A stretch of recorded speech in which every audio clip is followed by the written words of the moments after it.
With snow already kissing the ground and Kyle's cough echoing in the grand, decaying ruins, Ilara knew he needed a miracle, or at worst, a dignified final resting place for his grandson.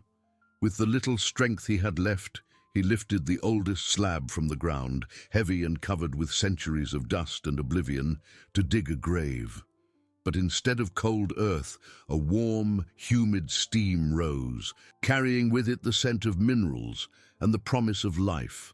A hot spring, hidden for 1,000 years, had been freed, and with it the hope of a new beginning for the grandfather and his grandson. Amidst the forgotten grandeur of that chapel, the steam, that warm, humid breath rising from the newly revealed darkness, wasn't just the scent of minerals. It was the scent of life, a warm sigh against the biting cold that was already settling into Ilara's bones. His fingers, once stiff with exhaustion and ice, felt a prickle of warmth, a sensation as strange as it was welcome. The slab, heavy and inert, now lay to one side, a portal opened to a secret guarded for 1,000 years, a secret that the village council, in their arrogance and superstition, could never have imagined. He knelt, the pain in his knees forgotten before the wonder. The hole wasn't deep, perhaps a meter, but from it emanated a constant warmth, a humidity that danced in the cold air of the ruined chapel. It was as if the earth itself was breathing, an ancient forgotten lung that had just been reanimated. Ilara extended his trembling hand over the opening, feeling the heat envelop his palm, dispelling the numbness. It wasn't a trick, it wasn't a fever dream. It was real. A hot spring. Kyle. His grandson's name echoed in his mind, more urgent now than ever. The boy's cough, once a constant lament, seemed to have diminished slightly, perhaps from the brief respite from the cold, perhaps from the mere suggestion of warmth that was beginning to spread. Ilara turned to his grandson, who lay huddled under the worn blanket, his face pale and his lips purplish. The fever, which had consumed him for days, felt like an internal furnace slowly devouring him. But now, there was an external furnace, a promise of relief. With renewed urgency, Ilara began to work. The shovel, once destined to dig a grave, would now be used to clear. He removed the loose earth around the opening, widening the space, allowing more steam to escape and fill the chapel air. The smell of sulfur and other minerals, once subtle, became more pronounced, an earthy, healing aroma that seemed to purify the stagnant air. The weak light of dusk, filtered through the cracks in the collapsed roof, danced in the steam, creating an ethereal, almost sacred atmosphere. The stone house, cursed where no one survived the winter, now held a miracle. The irony was bitter, but the hope that blossomed was sweet. The severe faces of the village elders, their cruel words about sin and punishment, seemed distant, mere shadows before the palpable reality of the spreading warmth. They had condemned him and Kyle to death, but the earth itself had rebelled against their judgment, offering an unexpected refuge. Ilara needed Kyle near the spring. With the little strength he had left, he dragged the blanket and his grandson's fragile body to the edge of the opening. With each inch they approached, the heat intensified. Kyle let out a weak moan, and Ilara felt a tremor of hope. It wasn't a moan of pain, but a sound of recognition, perhaps of minimal comfort. He nestled him as close as possible, protecting him from the wind that still seeped through the cracks, but allowing the warm steam to envelop the boy. He observed Kyle's face. The pallor was still there, but a slight flush, almost imperceptible, seemed to appear on his cheeks. The cough, which had been a constant hammer, was now a sporadic whisper. Ilara placed his hand on his grandson's forehead. The fever was still high, but perhaps, just perhaps, it was a little less intense. Night fell quickly, bringing with it a darkness that promised to be the coldest of the year. But, for the first time since they were expelled from the village, Ilara did not feel the icy dread of imminent death. There was a battle to be fought, yes, against Kale's illness, against the relentless winter that surrounded them. But now they had a weapon, an unexpected ally. The hot spring, a 1,000-year-old secret, had been freed, and with it, the promise that perhaps, just perhaps, they could survive. Ilara looked at the rising steam, at the spreading warmth. It wasn't just warmth, it was hope. A hope he had thought lost forever, buried under the snow and the cruelty of men. But the earth, in its ancient wisdom, had guarded a secret, and now, in the most desperate moment, it had revealed it. The fight was far from over, but the first miracle had happened, and with it, Ilara's determination to fight for Kale, with every fiber of his being, against the fate that had been imposed upon them. Ilara's determination was no longer a weak whisper, but a silent roar in his chest. The miracle was there, palpable, and he would not let it be lost. With Kyle nestled as close as possible to the steaming opening, Ilara began to inspect the surroundings with a renewed gaze. The ruined chapel, once a mausoleum of despair, was now a battlefield where life fought against death. The steam, dense and perfumed with the earthy essence of sulfur, rose in spirals, dancing in the deepening gloom. But the heat dissipated quickly in the icy air that invaded the cracks in the roof and the broken windows. Ilara needed to contain that heat, to concentrate it.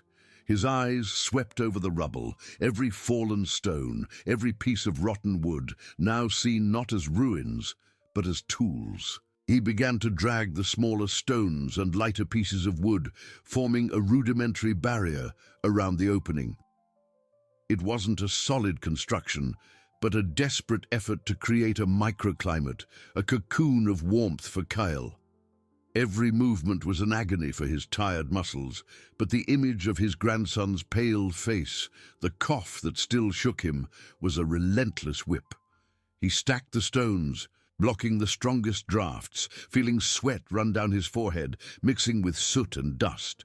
With each barrier erected, the air within that small, improvised refuge became visibly warmer, more humid. The steam accumulated, creating a soft mist that enveloped Kyle. Ilara knelt again beside his grandson, his hand on the boy's forehead. The fever was still a furnace, but the feeling that it was diminishing, once a mere hope, now seemed a subtle fact. Kyle's lips, once purplish, had a slightly more rosy tone, and his breathing, though still labored, seemed less strenuous. With extreme care, Ilara took a clean piece of cloth he had kept in his bag, a luxury that now proved a blessing, and briefly dipped it into the rising steam. There was no liquid water accessible without deepening the hole, but the steam was hot and humid. He gently wiped Kyle's face, feeling the warm moisture soothe the feverish skin. The boy moaned again, a sound Ilara interpreted as a sign that he felt the touch, the warmth. Night fell completely, and with it the cold intensified to unbearable levels. Outside, the wind howled like a hungry wolf, whipping snow against the chapel walls, trying to invade every crack, every crevice. But inside the small sanctuary Ilara had built, there was resistance. The heat of the hot spring was a shield, a bubble of life against the fury of winter. Ilara sat down, exhausted, leaning against the stones he himself had moved, his body aching, but his spirit alight. He pulled the blanket closer to Kyle, protecting him even more, and felt the warmth of the steam on his own face, on his hands. It was a warmth that not only warmed the body, but also the soul. The faces of the village elders, their cruel words, their death sentences, returned to his mind. They had called him a fool, a sinner, cursed. They had thrown him out to die in a place they themselves feared. But the earth, in its ancient wisdom, had guarded a secret, and now, in the darkest moment, it revealed itself to him, an unexpected refuge. The irony was a bitter balm, but justice, though late and from an improbable source, was sweet. Kyle's cough still echoed occasionally, but now it was softer, less violent. Ilara watched the boy's chest rise and fall, a fragile but constant rhythm. He knew the battle was far from won. The fever was still a formidable enemy, and winter, outside, waited patiently for any weakness. But for the first time in days, Ilara felt he had a chance. A real chance. He spent the night in vigil, every hour checking Kale's temperature, moistening his face with the warm cloth, adjusting the stones to optimize the steam flow. The mineral smell of the spring was a constant reminder of the promise of healing. The darkness was almost total, broken only by the faint moonlight that occasionally filtered through a crack in the roof, illuminating the dancing steam. As the night advanced, Ilara began to feel a slight improvement in Kyle. The boy's breathing seemed more regular, and the color in his lips and cheeks, though still pale, was more noticeable. The fever, he could swear, had dropped a little more. It was a minuscule, almost imperceptible progress to an outside observer, but for Ilara, it was a beacon in the darkness. The sun would begin to rise in a few hours, but the coldest part of the night was yet to come. Ilara knew he needed to maintain the warmth, maintain hope. The hot spring was a gift, a miracle, but it demanded his vigilance, his unwavering faith. He would not sleep, not until Kyle was safe, until the promise of that spring became a reality of healing. The fight continued, but now they had a weapon that the village elders, in their ignorance and cruelty, could never have predicted. They had life pulsating beneath their feet, a 1,000-year-old secret that had been freed to save a life. The night advanced, and with it, the cold reached its peak.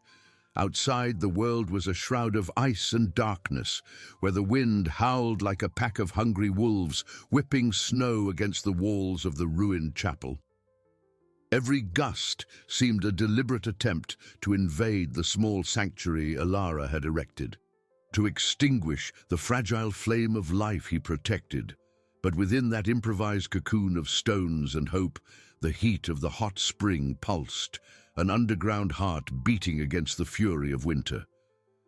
Ilara was exhausted. Every muscle in his body protested. Every bone ached with the effort and the cold that still reached his extremities. But there was no room for tiredness.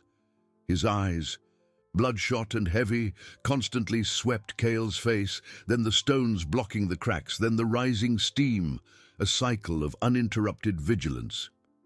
He adjusted the stones, pushed a piece of wood to seal a new draft, moistened the cloth, and gently passed it over his grandson's forehead. Kale's fever, once an uncontrollable furnace, now seemed to have subsided a little, transforming into a milder, more bearable heat. The boy's lips, once purplish, had a more defined rosy tone. His breathing, though still shallow, was more regular, less oppressed. The cough, which once tore the silence with its violence, was now a sporadic whisper, a remnant of the battle his small body was fighting. Ilara placed his hand on Kale's chest, feeling the faint heartbeat, the subtle movement of breath. It was a miracle, a small but undeniable miracle born of despair and the earth. The smell of sulfur and minerals, once strange, was now an aroma of healing, a balm that seemed to purify the air and hopes. Ilara watched the steam dance in the gloom, illuminated only by the pale moonlight that occasionally managed to sneak through a crack in the collapsed roof. In that moment, the chapel was no longer a place of curse, but a temple of salvation, where life clung on stubbornly. With each passing hour, with each minuscule sign of improvement in Kyle, Ilara's determination solidified. He would not allow the village elders, with their cruel words and hearts of stone, to have the last word. They had condemned them to death, but the earth itself, in its ancestral wisdom, had rebelled against human judgment, offering a refuge, a second chance. The irony was profound, a silent justice that reverberated in Ilara's soul. He thought of the village, the warm houses, the lit fires, the soft beds. They had cast him out into darkness and cold, to certain death. But here, in the cursed house where no one survived the winter, they had found life. The hot spring was not just warmth, it was the promise that life could flourish even in the most inhospitable places, that hope could sprout from the deepest despair. When the first grey lights of dawn began to tinge the horizon, sneaking through the cracks and painting the steam with silvery tones, Elara felt a relief that made him stagger. The longest and coldest night had passed. Kyle still slept, but his sleep seemed more peaceful, less tormented. The fever had subsided even more, and the color in his cheeks was now a soft flush, almost imperceptible but undeniable. Elara knelt beside his grandson, his hand on his forehead. The warmth was still there, but it was a warmth of life, not of illness. He felt a tear stream down his face, a mixture of exhaustion, relief, and gratitude. They had survived the night, but the battle was far from over. Winter still reigned outside, and Kyle was still weak. The hot spring was a gift, but also a responsibility. They needed food, drinking water. The steam was healing, but did not quench thirst. They needed a safer shelter, one that could contain the heat more effectively and protect them from the elements. The ruined chapel was a starting point, but not a permanent home. Elara looked at the steaming opening, at the steam that rose incessantly, a living proof of the miracle. The fight continued, but now they had a weapon, an ally, and with dawn came a new determination. He would not only fight for Kale to survive, but for him to thrive. That 1,000-year-old secret, freed in the most desperate moment, would not just be a refuge, but the foundation of a new life, far from the cruelty of men and close to the wisdom of the earth. The sun would rise soon, and with it, the promise of a new day, a new chance. Dawn brought with it not just light, but a brutal clarity. The relief of Kale having survived the coldest night was a balm for Elara's exhausted soul. But the reality of the situation imposed itself with the force of an avalanche. The fever had receded, yes, but Kyle was still weak, his small, fragile body exhausted by illness and hunger. The hot spring was a miracle, a gift from the earth, but it was not a complete solution. The steam dancing in the air, warm and healing, did not quench thirst, nor did it fill an empty stomach. Elara stood up, feeling his stiff muscles protest with every movement.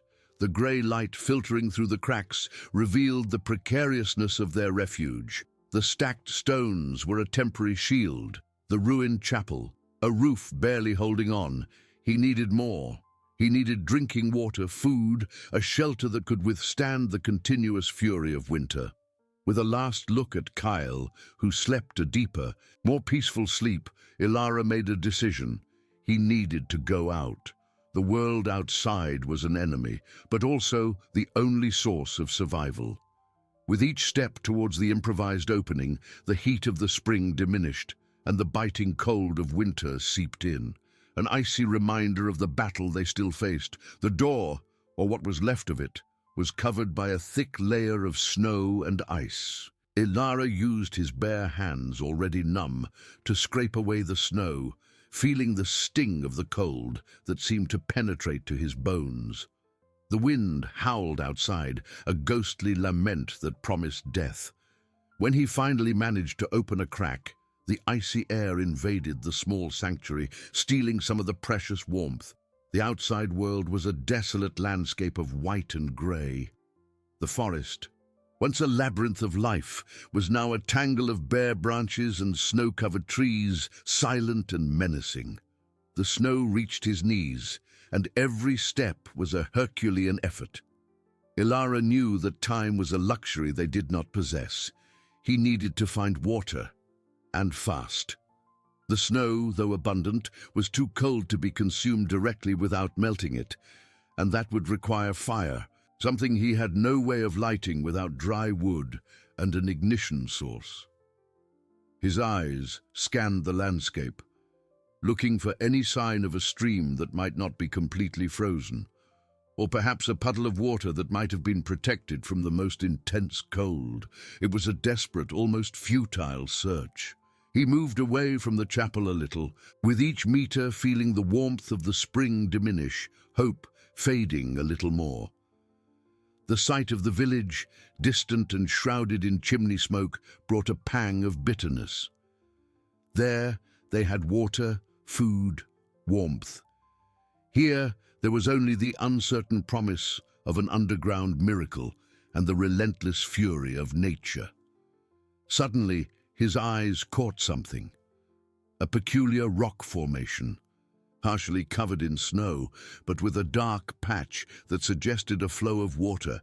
With renewed hope, Ilara dragged himself through the snow, feeling his body protest. As he approached, he saw it was a small stream, almost completely frozen, but with a small opening where water still flowed, protected by the rocks. It was a gold mine. With trembling hands, he managed to break off a piece of ice and carefully filled the small wooden bowl he had brought. The water was icy, but it was water, pure, clean, vital. A sip for himself, and the biting cold seemed to subside a little, his dry throat thankful. But water was only part of the equation.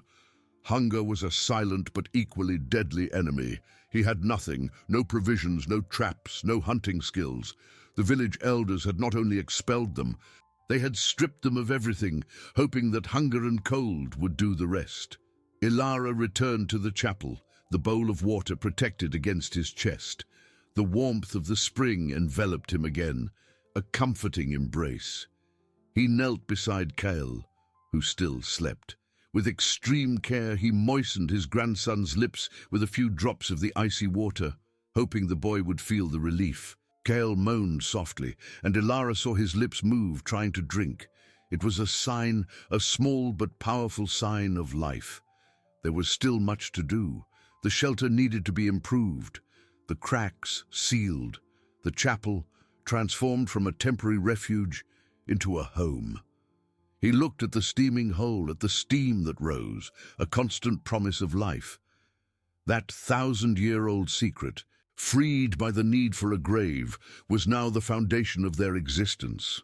The elders had cursed them, but the earth had blessed them. The irony was a constant echo in his mind. They had called him a fool for believing in something beyond their rigid rules, but now the ancestral wisdom of the earth proved to be the only truth. Ilara felt a renewed strength not just to survive, but to defy the fate that had been imposed upon him. He would spend the day strengthening the walls, sealing the openings, transforming that place of ruin into a bastion against winter. With every stone he moved, with every crack he sealed, he would be building not just a shelter, but a future. The fight was far from over, but now Ilara was not just reacting. He was building. He was fighting to thrive, to prove that life, even in the most adverse conditions, could find a way.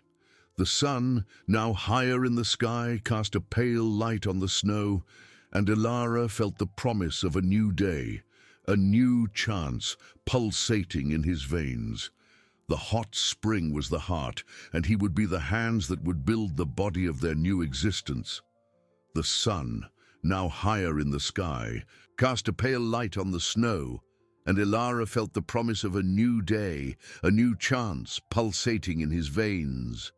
The hot spring was the heart, and he would be the hands that would build the body of their new existence. With the bowl of water beside Kale, Ilara began.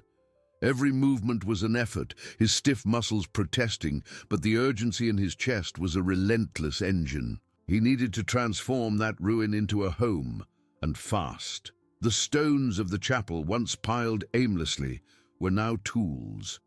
With his bare hands, already wounded and numb from the cold, Ilara began to stack, fit, and seal. The cracks through which the wind howled and snow seeped were his first targets.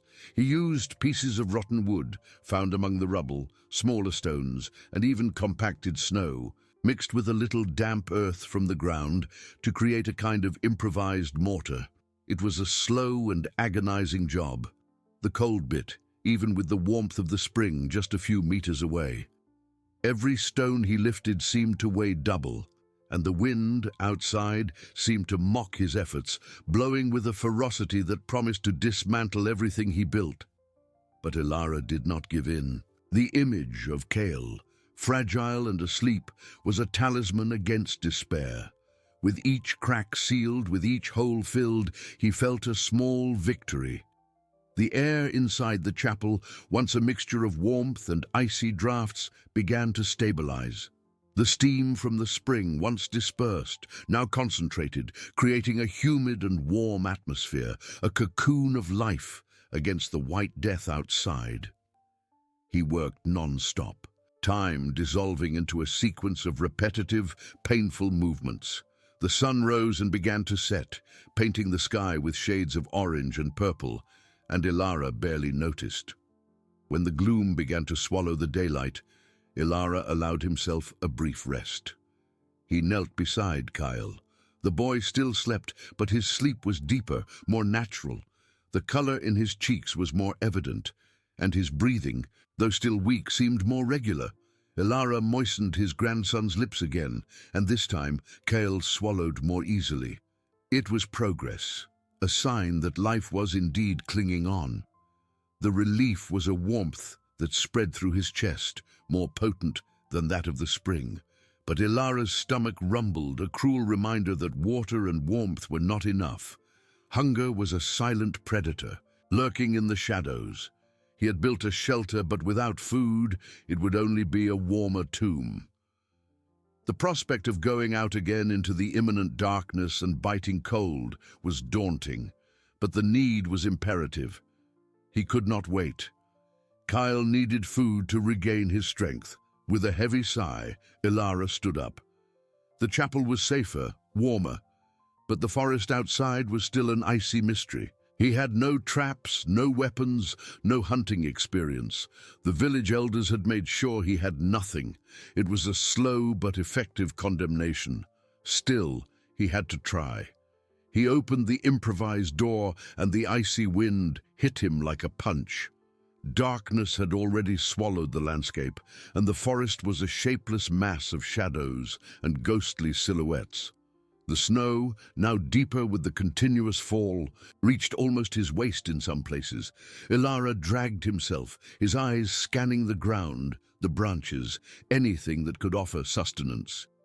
He looked for roots, for edible mosses, anything his youthful memory of the countryside could evoke. But winter was relentless. The earth was frozen, covered by a thick layer of ice and snow. There were no leaves, no fruits, no sign of plant life. He stumbled on a branch, falling into the soft snow. The cold penetrated his thin clothes, and he felt a shiver run through his body.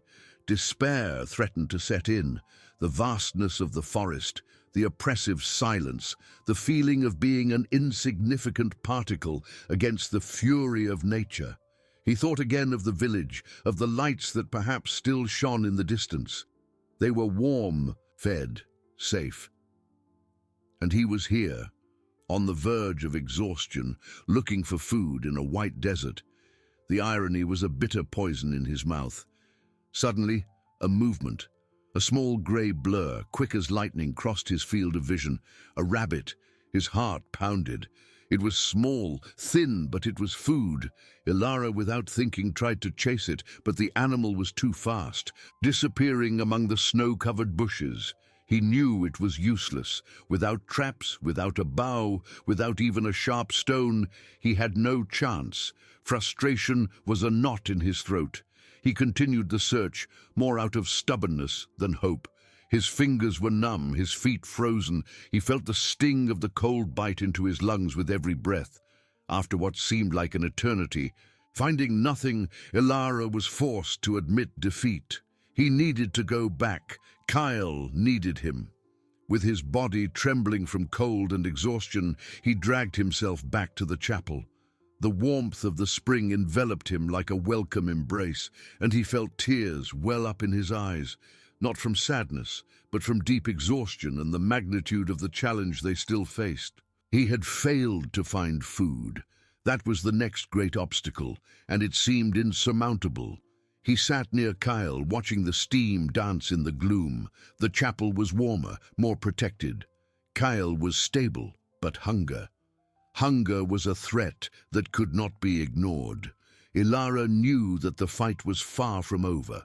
The hot spring had given them a chance, but life in the forest, at the height of winter, demanded more than just warmth. It demanded food, and he had no idea how he would get it. Night advanced, and with it, the promise of a new day also brought the shadow of a new battle. The warmth of the spring was an embrace, but Ilara's empty stomach was a punch. He had failed. The forest, relentless, had not yielded a single piece of sustenance. He sat beside Kyle, his body trembling, not only from the cold that still clung to his clothes, but from exhaustion and the weight of defeat. The steam danced in the gloom, an ethereal mist that promised life, but could not fill the emptiness in his chest. Kyle moaned again, a weak sound that pierced Ilara's heart. The boy moved a little, his eyes still closed, but his lips twisted in a searching motion. Hunger. It was a silent but devastating song. Ilara moistened his grandson's lips once more with the icy water, but knew it was not enough. Kyle needed more than water and warmth. He needed food to fight, to live. Ilara's mind spun in a whirlwind of despair. The village elders had been meticulous in their cruelty. Not only had they expelled them to certain death, but they had made sure they had nothing. No tools, no weapons, no provisions. It was a slow condemnation, a torture planned so that nature would do the dirty work. They wanted Ilara to watch his grandson waste away, to feel impotence corrode his soul before the cold and hunger took them. But the earth had whispered a secret. The hot spring was a challenge to their curse, a promise that life could find a way. If the earth had provided warmth, perhaps it could provide food. Ilara looked at the steaming hole, at the water that bubbled and spilled out of the chapel, following an invisible path under the snow. That small opening where he had found the water was a thread of hope. He forced himself to think, to search the memories of a life that had passed far from hunting and forest survival. His days were of storytelling, stargazing, meditating on the cycles of nature. But now, nature demanded a new form of wisdom. Where the spring water flowed, even under the snow, the ground would not be so frozen. And where there was running water, perhaps there was life, fish. The idea was a ray of light in the darkness, but how? He had no net, no hook, no line. His hands, already swollen and sore, were not those of a hunter. Ilara stood up, fatigue weighing on every muscle, but the urgency in his chest was a stronger engine. He needed a tool. His eyes swept the interior of the chapel, now warmer and less windy. The stones, the rotten wood of the broken benches, the rubble. Was there something there that could be transformed? He found a longer, straighter piece of wood, perhaps part of an old window frame. It was heavy but sturdy. With immense effort, he dragged it near the spring, where the faint light of the steam helped him to see. He needed something sharp. He searched among the stones he had used to seal the cracks, until he found one with a relatively pointed edge. With the stone in his hands, Ilara began to scrape and strike the tip of the piece of wood. It was a slow and agonizing job. The blows were imprecise. The wood splintered instead of sharpening, and the stone slipped in his numb fingers. Every movement sent pangs of pain through his arms, but the image of Kale, fragile and hungry, was a whip in his mind. He could not fail again. Hours passed, or what seemed like hours, in the gloom and silence of the night.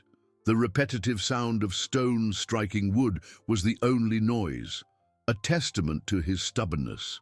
The tip of the wood began to take shape, rudimentary, but sharp enough to perhaps pierce something. It was an improvised spear, a weapon of last resort. But a spear would only be useful if he could see what he was hunting, and he needed something to attract. While working, Ilara noticed something else. Near the edge of the spring hole, where the water was shallower and the heat more intense, There was a type of dark green moss, vibrant even in winter. It was different from the dry grey moss that covered the more distant stones, and to his surprise, small insects, tiny and almost invisible, seemed attracted to it. Or perhaps to the heat. A thought, almost a premonition, came to his mind. If insects were attracted, perhaps something larger would be too. And what if that moss was edible? He remembered ancient stories told by his grandmother about plants that grew in unusual places, blessed by earth spirits. He took a small piece, smelled it. It had an earthy, clean odor. He tasted a tiny fragment. Bitter, but not unpleasant. It wasn't food, but perhaps it could serve as bait. With the rudimentary spear and a handful of the green moss, Ilara felt a drop of hope, fragile as the thin ice on the surface. He had built a shelter, and now he was building a chance. The night was still dark, but the sun would soon rise, and with it, Ilara would make his most desperate gamble. He would go out again, not to wander aimlessly, but with a plan, however improbable. The fight for survival had turned into a hunt, and he was determined not to return empty-handed. Kyle's life depended on it. The promise of a new day brought no relief, but rather the urgency of a battle that could not be postponed. The sun still slept, but Ilara was already awake, his mind sharpened by necessity, his body heavy with exhaustion. Kyle continued to moan in his feverish sleep, a sound that pierced the grandfather's heart and spurred him to act. The rudimentary spear lay beside him, a silent testament to his sleepless night of work.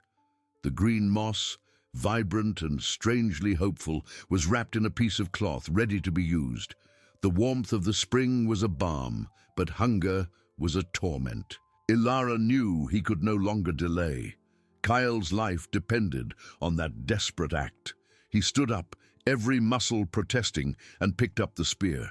The weight in his hand was comforting, a symbol of his determination. He looked at Kyle one last time, the silent promise that he would do the impossible etched in his gaze. Opening the improvised door, the icy wind hit him with renewed fury. Darkness still dominated, but a pale grey was beginning to tinge the eastern horizon, announcing the imminent arrival of dawn. The forest was a labyrinth of shadows, but Ilara was no longer adrift. He had a plan, however tenuous. He followed the path of the warm water. The steam emanating from the chapel created a visible trail, an ethereal mist that snaked through the snow. Where the water flowed, the snow was less deep, the ice thinner. It was a treacherous path, slippery and uneven, but it was a path. His feet sank into the soft snow in some places, and he felt the cold penetrate his thin boots. But urgency prevented him from stopping. With each step, Ilara looked for a spot, a place where the water accumulated, where the current was slower, where life could hide. The stream formed by the hot spring was narrow and shallow in most places, the water bubbling and steaming as it made its way through the white blanket. He stumbled on hidden roots, almost falling into the icy water, but managed to keep his balance. The cold was excruciating, but the image of Kale, hungry and weak, was a fire that kept him from freezing. He found a small nook. The spring water had carved out a small basin under a cluster of snow-covered rocks, creating a shallow, calmer pool. The steam rose in denser spirals there, and the water's surface was free of ice. It was small, but it was a chance. Ilara knelt in the damp snow, the cold penetrating his pants. His fingers, already numb, trembled as he unwrapped the green moss. The earthy, damp smell was strong. He took a small piece and dropped it into the water. He watched. For a moment, nothing happened.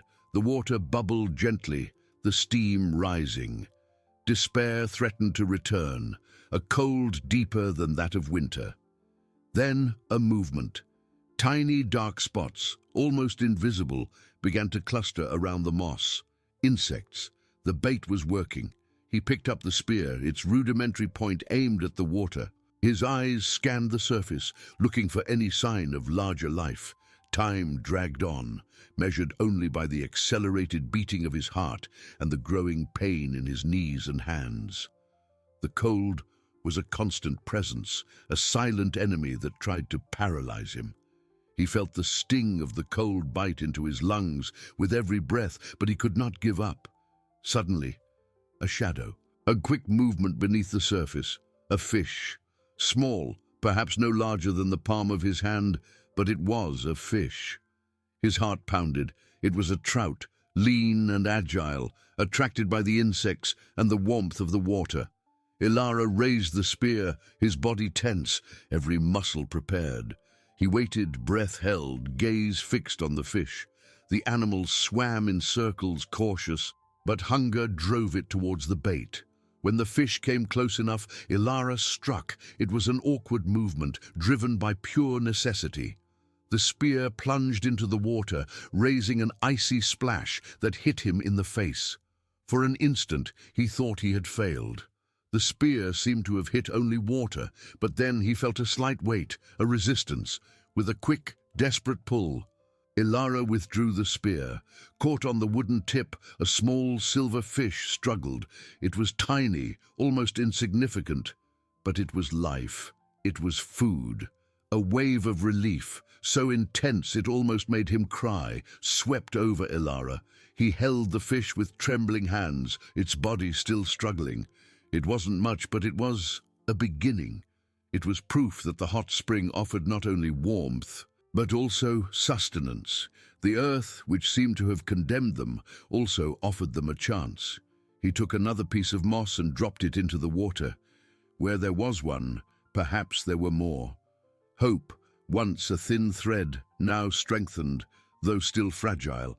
He needed more. Kyle needed more.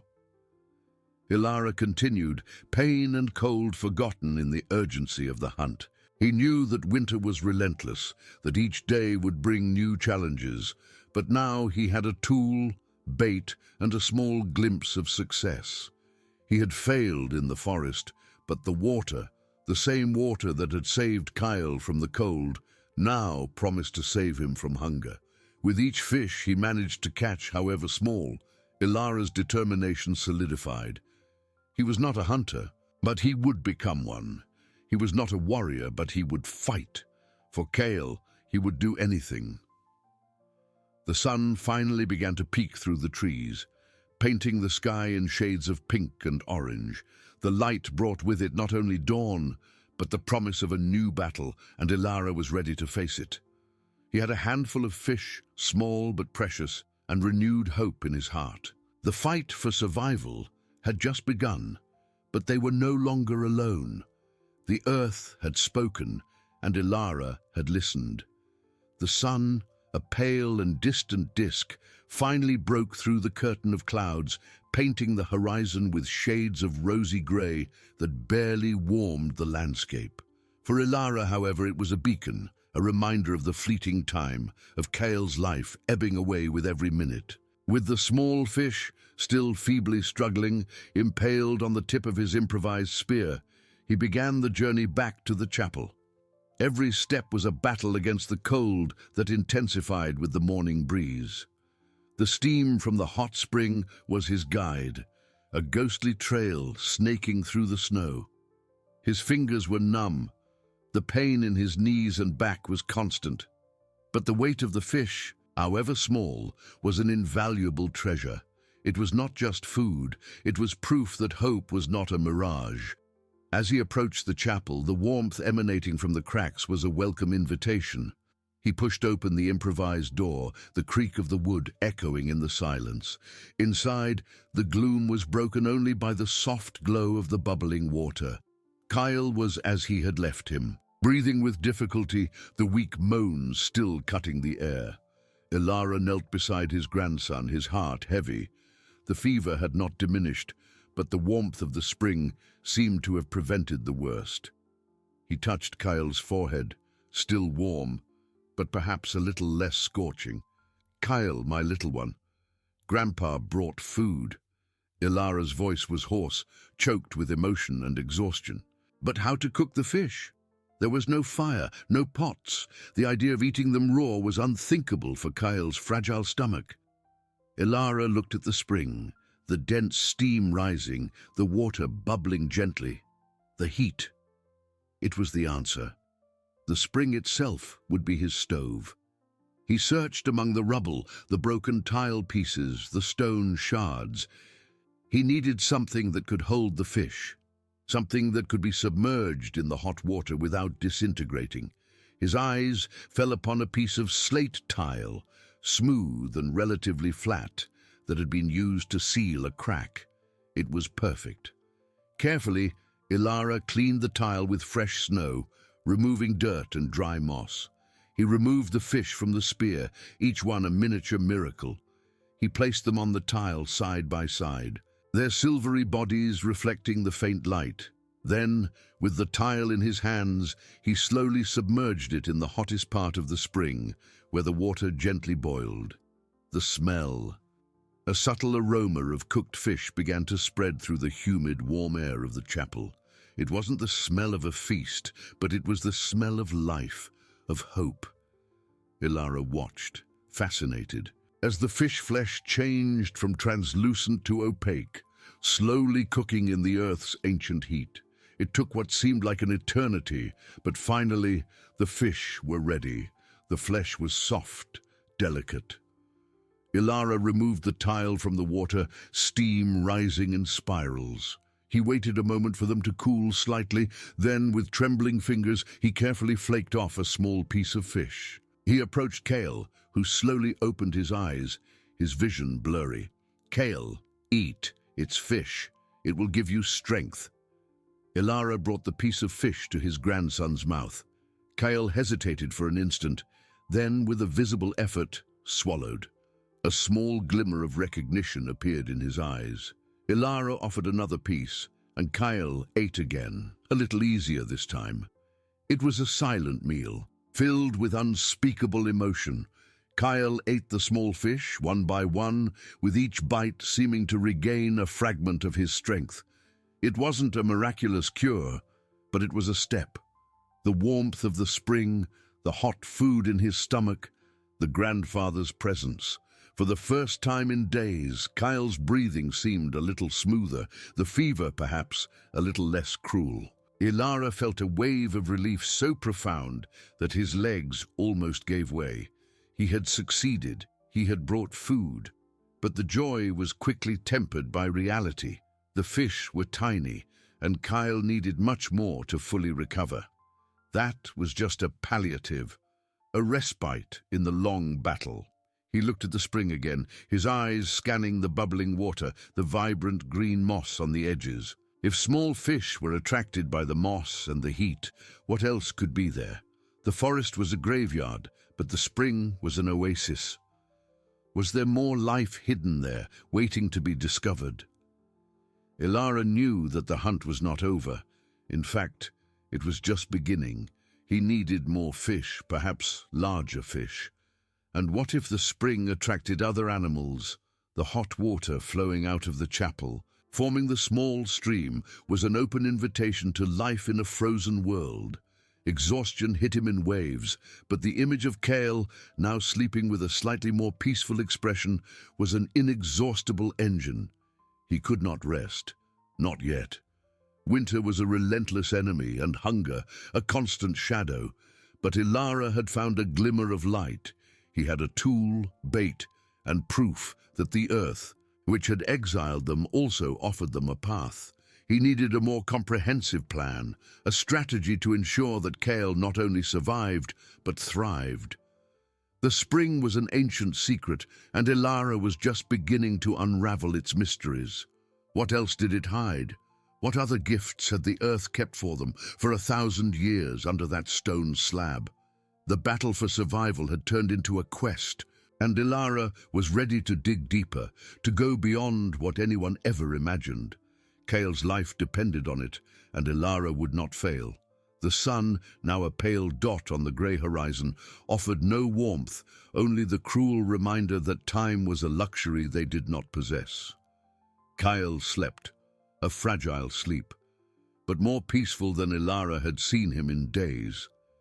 The scent of cooked fish, light and comforting, still lingered in the humid air of the chapel.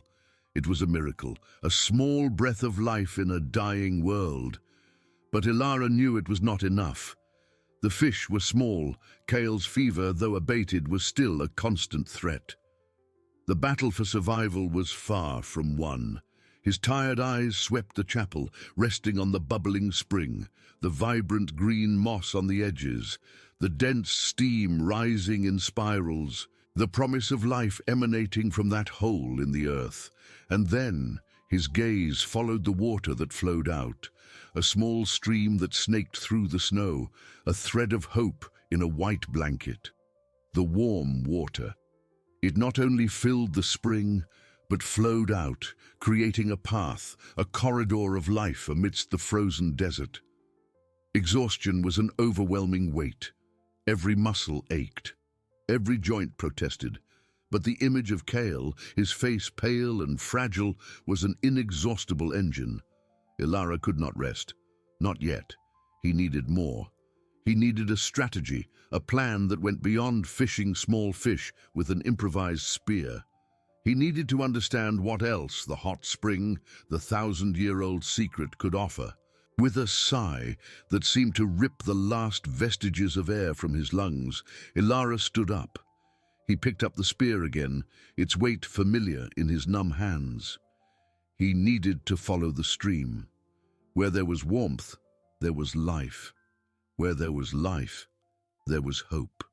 The improvised door creaked when he opened it, revealing the winter landscape, even colder and more hostile than before. But the stream was a beacon. He followed the course of the water, his feet sinking into the softer snow where the spring's heat had softened it. With each step, the cold tried to infiltrate his clothes, his bones, but Ilara's determination was a shield. The stream snaked through the trees, a narrow and winding path.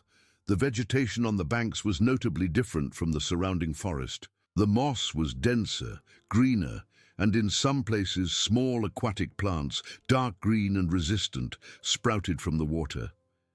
Ilara watched carefully. If those plants could survive, perhaps there was more. He knelt on the bank, the warm water heating his icy hands. He dipped the spear, looking for signs of larger fish. The stream deepened in some places, forming small pools where the current was slower. And it was in one of these pools that he saw it. Not one, but several fish, larger than those he had caught in the chapel, swimming slowly, attracted by the abundance of moss and tiny aquatic insects that the warm water kept alive. His heart pounded again. It was a new hunting ground, more promising. But the spear was clumsy, and the fish were more cautious here, perhaps less accustomed to human presence. He needed something more efficient. His eyes scanned the banks, looking for anything that could be used. Fallen branches, stones. Suddenly, he noticed something else. In the soft snow near the stream bank, there were footprints, small but distinct. They were not from wolves, nor from deer. They were the footprints of a smaller animal, perhaps a rabbit or a hare, attracted by the water and vegetation. The sight of the footprints ignited a new flame in Ilara. Not just fish, perhaps meat. The idea of hunting an animal filled him with a mixture of hope and dread. He was not a hunter. His life in the village was of working the land, not in the forest. But for Kyle, he would do anything. He needed a trap or a better weapon. He continued to follow the stream, his mind teeming with possibilities. What else did the hot spring hide? What other secrets did the earth guard, protected by the ancestral warmth? He realized that the stream was not just a path to more food, but a trail to an entire ecosystem, a miniature world within the relentless winter. With each bend in the stream, Ilara's hope grew stronger, but so did the awareness of his own fragility. He was exhausted, hungry, and the cold was a constant threat. But Kale's life depended on his persistence, on his ability to adapt, to become whatever was necessary.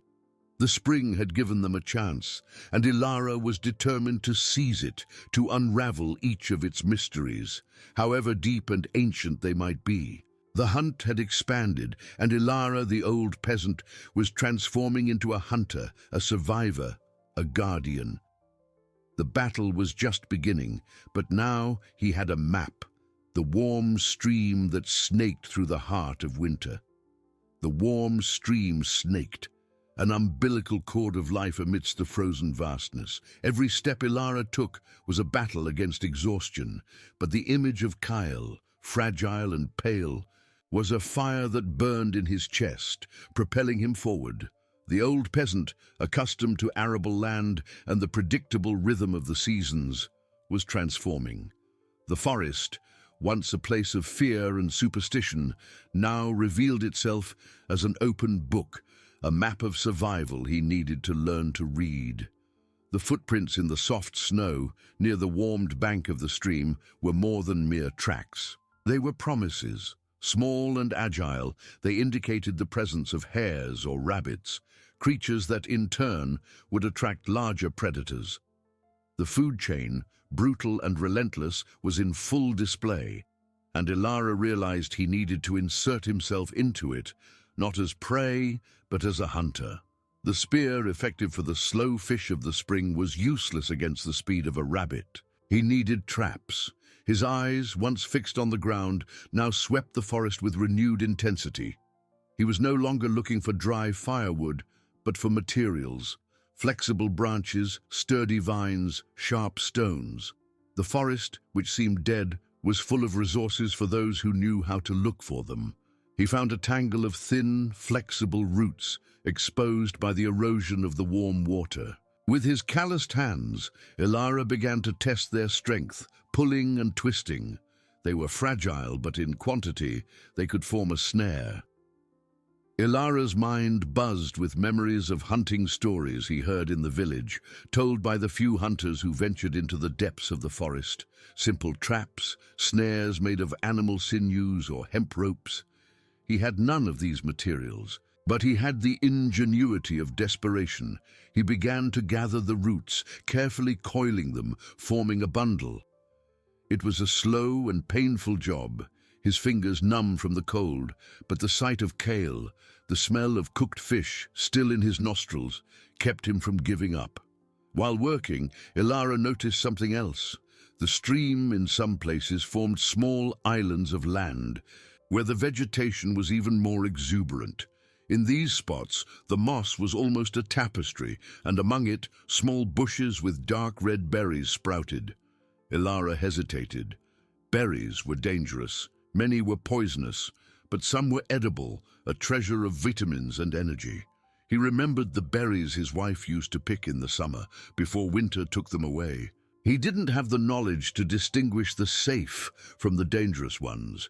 It was a risk he couldn't afford to take, not with Kyle.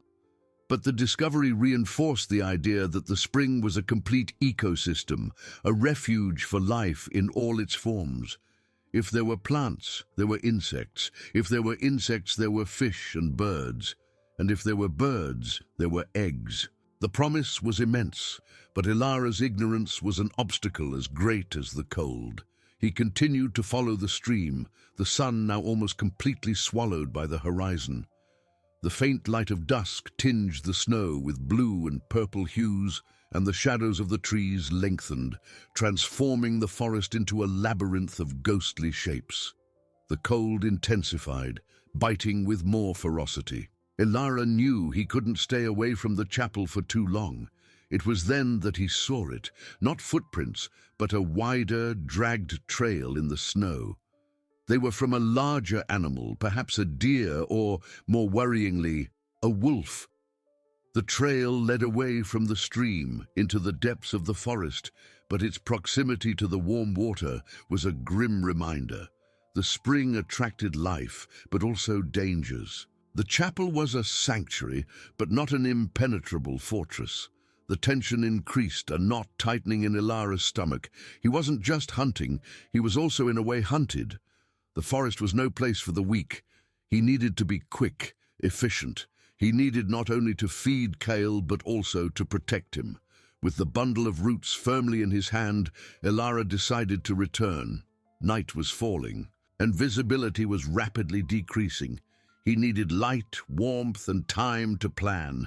The idea of building rudimentary traps, of learning to hunt, seemed a Herculean task for a man of his age and experience. But Kale's life depended on it. Upon returning to the chapel, the warmth of the spring enveloped him like a welcome embrace. Kyle still slept, his breathing a little more regular. Ilara knelt beside his grandson, his hand on his forehead. The fever seemed to have diminished a little more. The fish had helped, but it was only the beginning. He looked at the bundle of roots in his hands. It was a beginning, a small but significant step in his transformation. The hot spring, the 1,000-year-old secret, not only gave them warmth and fish, but also forced them to adapt, to reinvent themselves. Ilara, the old peasant, was becoming a guardian, a hunter, a survivor. The battle for Kyle's life was now a war of intelligence and resilience against winter and the forest, and Ilara was ready to fight with all his might. The stream was his map, and hunger his master. Night enveloped the chapel like an icy shroud, but inside, the warmth of the hot spring was an embrace, a constant reminder of the gift and the burden they had received. Ilara knelt beside Kale, his wrinkled hand on his grandson's forehead. The fever, though still present, seemed to have subsided a little more, a small but significant victory that the fish had provided. The smoky scent of cooked meat still lingered in the air, an aroma of hope. But hope was a luxury Ilara could barely afford. In his hands, the bundle of thin, flexible roots seemed a fragile promise. Traps. The word echoed in his mind, laden with an urgency he had never known. He was not a hunter, but the forest was forcing him to become one. By the flickering light of the fire, Ilara began his work. He separated the roots, testing their malleability. They were more fragile than he expected, brittle in some places, but in others, surprisingly resilient. He tried to imitate the snares he had seen the village hunters make, but his hands, accustomed to the hoe and plow, were clumsy. The knots came undone, the roots broke. Frustration threatened to crush him. Every failure was a reminder of his inexperience, of Kale's life hanging by a thread as thin as those roots. He remembered the stories, the descriptions of simple snares, how the prey passing through tightened the knot. It was a matter of patience, of trial and error. He took a deep breath, the warm air filling his lungs. Kyle. The image of his grandson, pale and weak, was the only thing that kept him from giving up. With renewed determination, Ilara persisted.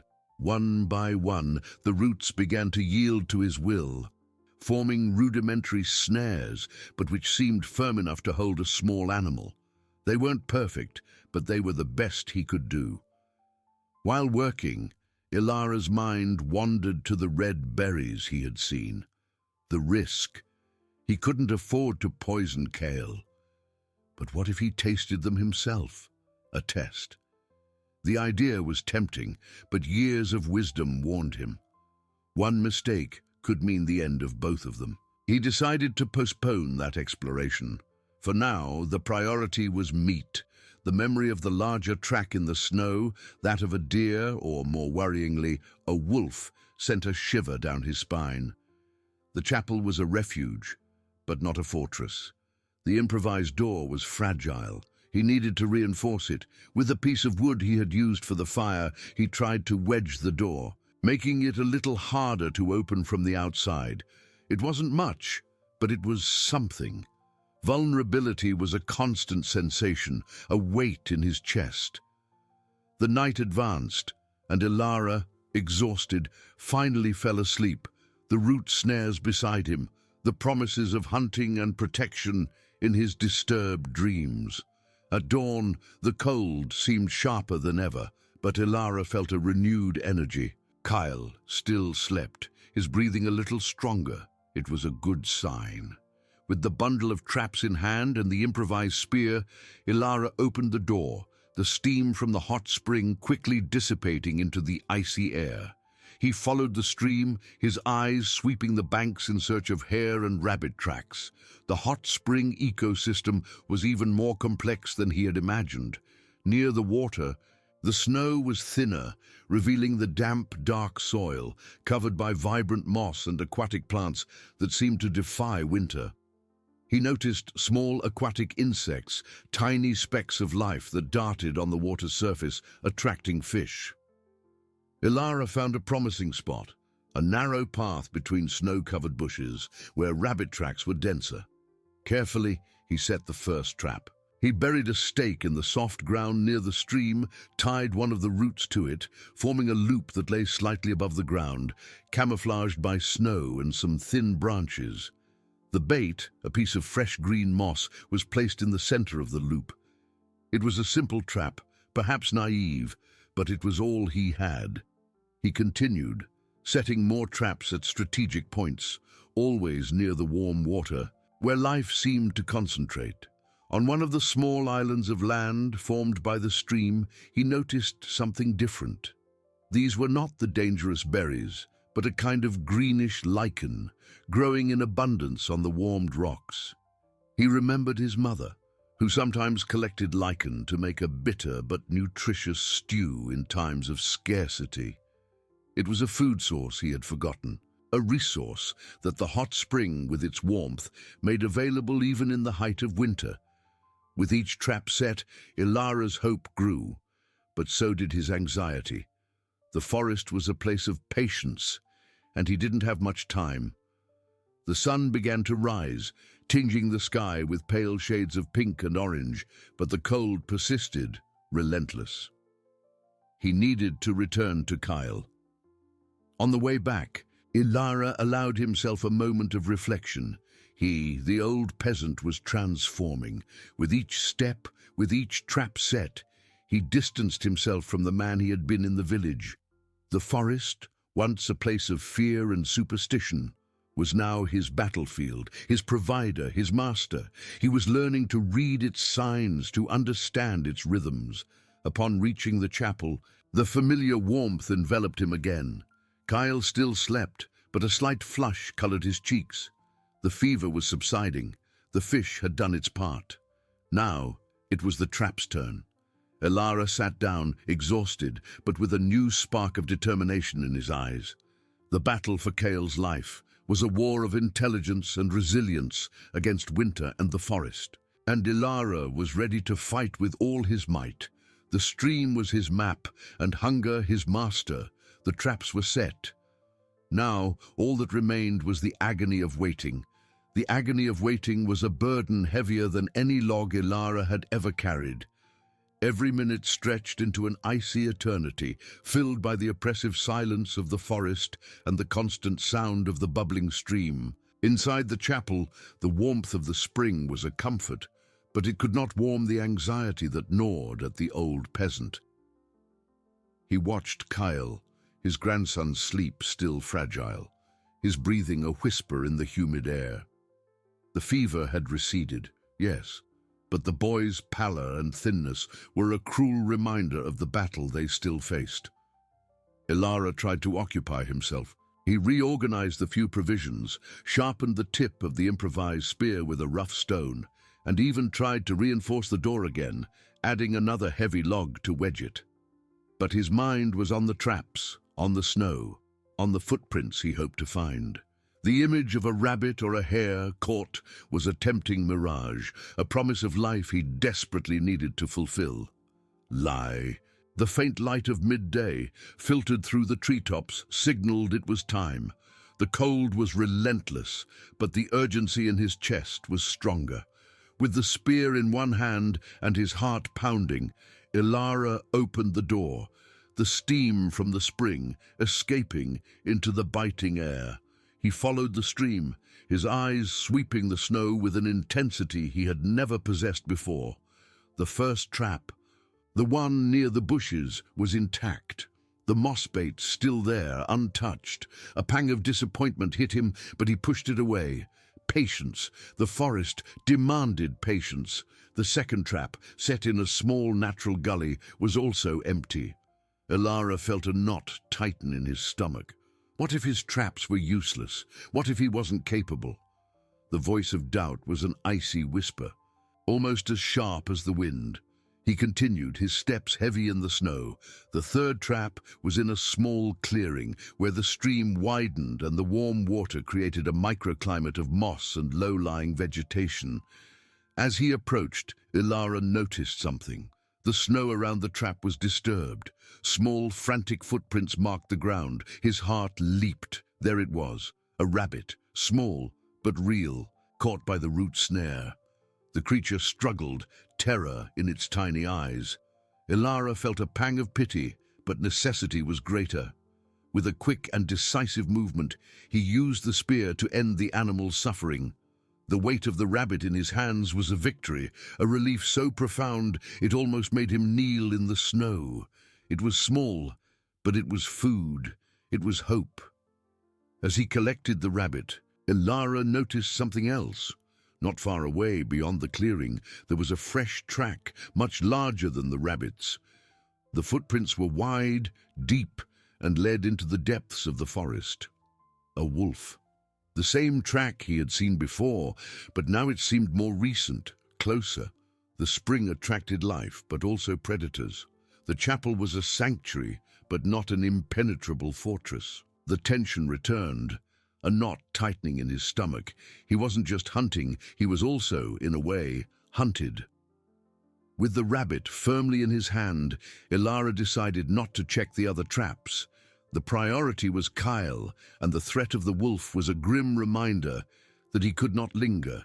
He needed to return, cook the rabbit, and further reinforce the chapel's security.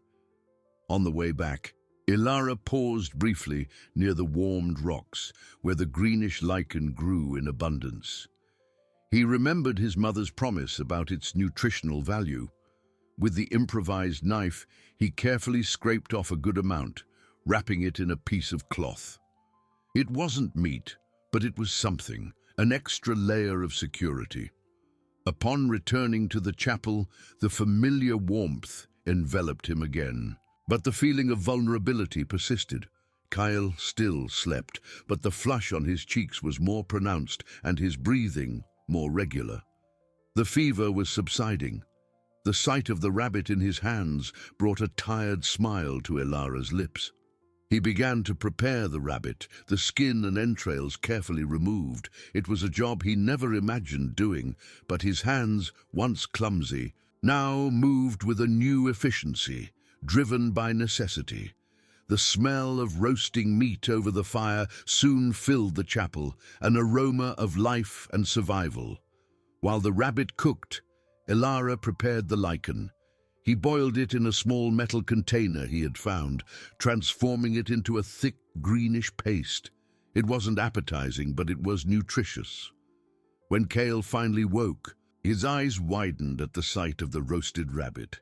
Ilara helped him sit up, and the boy ate with an eagerness Ilara hadn't seen in weeks.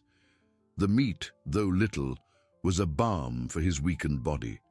Ilara also offered the lichen, explaining its importance. Kyle, though hesitant, ate it. That night, as the wind howled outside and shadows danced on the chapel walls, Ilara watched Kyle sleep. His face now more relaxed, a slight smile on his lips. The victory was small, but it was a victory. He had proven he could hunt, that he could provide. But the forest was a cruel master, and the wolf's track was a constant reminder that the battle for Kale's life was far from over. With each day, Ilara became more guardian, more hunter, more survivor. The stream was his map, hunger his master, and winter his relentless enemy. But now he had a rabbit, lichen, and unwavering determination. The wait was over, and the fight continued. The victory, however small, was a balm, but the shadow of the wolf danced on the chapel walls, more real and threatening than any ancient superstition. Ilara watched Kyle, his face serene in sleep, and felt a mixture of relief and terror. The smell of roasted meat, once a sign of hope, now seemed a beacon for the hungry beast outside. The distant howl broke the silence of the night, a guttural sound that made the hairs on Ilara's neck stand on end. It was not a hunting howl, but one of presence, a warning. The chapel, with its stone walls and inviting warmth, was a refuge but also a trap. The night dragged on in a tense vigil. Ilara couldn't sleep. Every crack of wood, every whisper of wind was amplified in his mind, transforming into the sound of paws in the snow, of a muffled growl. He got up several times, checking the door, pushing another heavy log against it, as if brute force could deter a predator's cunning. The improvised spear was always within reach, a fragile comfort against the ferocity of the forest. At dawn, the cold was an icy embrace that penetrated the soul. Kyle woke, his blue eyes brighter now, a faint smile on his lips at the sight of Ilara. "Grandpa, I'm less cold," the boy whispered, his voice still weak, but with a new vitality. Ilara felt a pang in his chest. Kale's recovery was his strength, but also his greatest vulnerability. "Good morning, my little one," Ilara replied, forcing a smile. He offered another piece of roasted rabbit and some lichen. Kyle ate with more appetite, but his curious eyes fixed on the tension in his grandfather's face. "What's wrong, Grandpa? You're worried." Ilara hesitated, but decided that Kale, even ill, had a right to the truth. "There's a wolf, Kale. It's been close. We need to be careful." Kale's smile wavered, replaced by a look of apprehension. "The forest wolf." The legend of the lone wolf, a shadowy creature that stalked travelers, was told in the villages. "Yes, but don't worry. We're safe here. I'll reinforce the chapel." Ilara tried to convey confidence, but the truth was, he didn't feel so safe. With Kale resting, Ilara decided he needed more information. The wolf's threat was not something he could ignore. He took the spear and cautiously opened the door, the steam from the hot spring escaping like a sigh. The icy air hit him, but he barely felt it. His eyes swept the snow around the chapel. The wolf's footprints were everywhere now, clearer and more numerous than before. They circled the chapel, some approaching dangerously close to the entrance. The wolf had spent the night there, watching, sniffing. It was a patient, intelligent predator. Ilara felt a shiver run down his spine. The chapel was not a fortress. It was a cage, and they were the prey. He followed the tracks for a short distance, noting how the wolf used the cover of bushes and rocks. Near the edge of the forest, where the snow was deeper, Ilara found something that made him stop. These were not wolf tracks, but something different.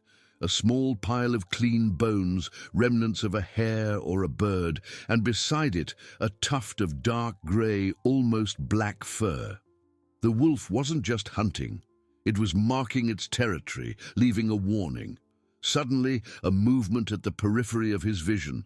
A grey blur, swift as a ghost, disappeared among the trees. Ilara froze, the spear raised. He wasn't sure if he had really seen the wolf or if it was just his mind playing tricks. But the air seemed denser, charged with an invisible presence.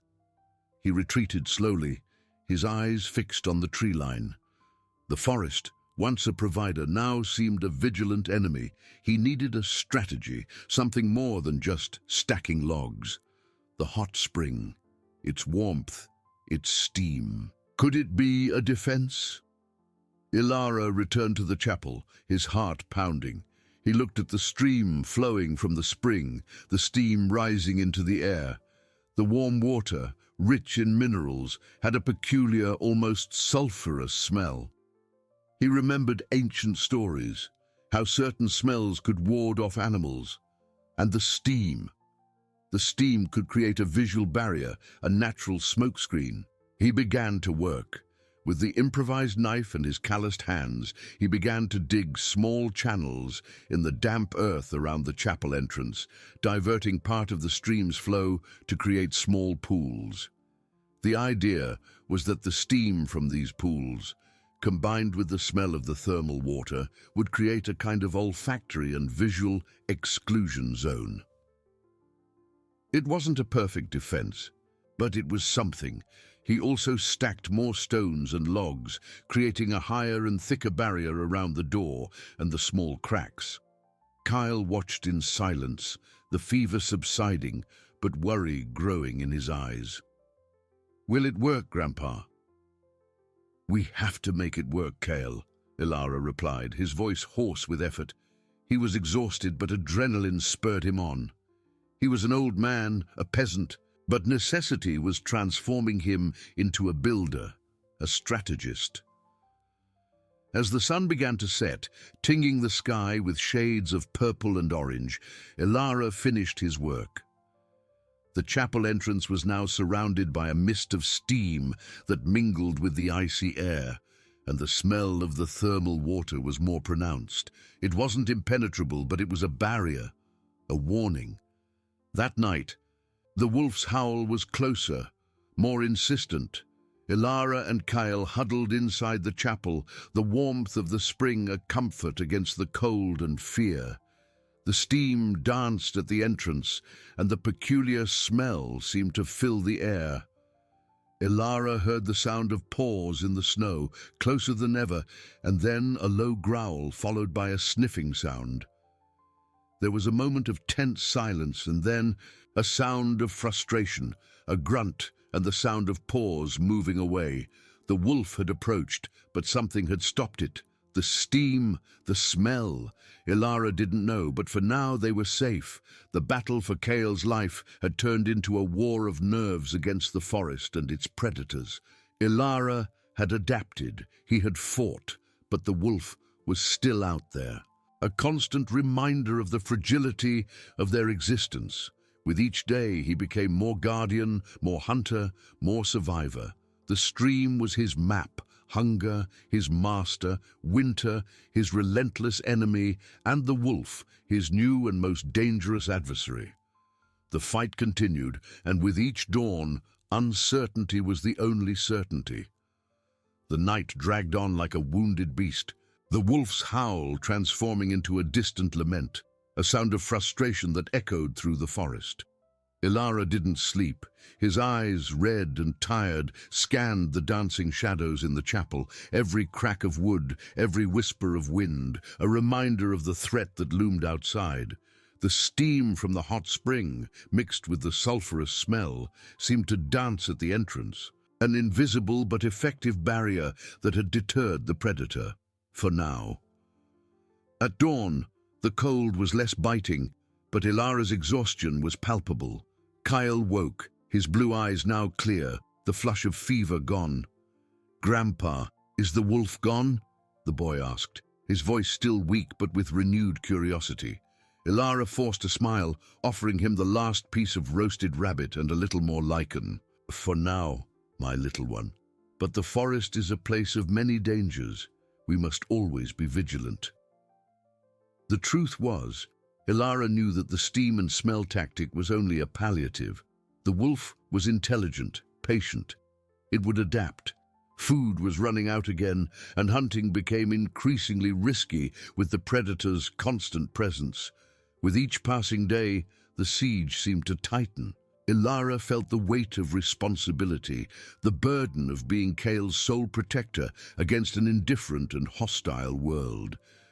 But as the days turned into weeks, something began to change. The sun, once a pale and distant glow, began to gain strength, slowly melting the layer of snow closest to the chapel. Small green shoots began to peek out from the damp earth, and the birdsong, once silenced by winter, returned, timid at first, then more vibrant. Spring was coming. With Kyle's improvement, Ilara felt a new urgency. He could no longer afford to merely react. He needed a definitive solution for the wolf. Observing the constant flow of the thermal water, an idea began to form in his mind. The water was hot, yes, but it also carried a strong, almost pungent odor that seemed to bother the wolf. What if he could intensify that? He spent the following days collecting dry branches and fallen leaves, carefully stacking them around the steam pools he had created. His intention was simple: When the wolf approached, he would light a controlled fire, using the heat of the spring to intensify the steam and the smell, creating a smoke screen and an unbearable odor. It was a risky gamble, but it was their only chance to drive the wolf away once and for all. That night, the wolf's howl was different. It wasn't a lament, but a low, persistent growl, a sound of defiance. Ilara knew it was time. He waited until the sound of paws in the snow was very close, feeling the air heavy with the beast's presence. Kyle, though frightened, watched with wide eyes. With trembling hands, Ilara lit the improvised fire. The flames licked the dry branches, and the intense heat made the thermal water boil with more vigor. A dense cloud of steam, laden with the sulphurous smell and the odor of smoke, rose, enveloping the chapel entrance. The wolf growled, a sound of confusion and anger. Ilara heard the animal cough, retreat, and then a sharp howl of discontent before the sound of its paws hurried away through the snow. The wolf did not return that night, nor on the following nights. The tactic had worked. Spring finally embraced the forest in all its splendor. The snow melted completely, revealing fertile earth and the first signs of life. Kyle was fully recovered, his energy renewed. Running and playing near the chapel, under Ilara's watchful eye, hunting became easier, and the forest, once an enemy, was now a generous provider. But the quiet of the forest was broken one day by the distant sound of voices. Ilara felt a pang in his chest. It was the villagers. Curiosity, or perhaps guilt, had brought them back.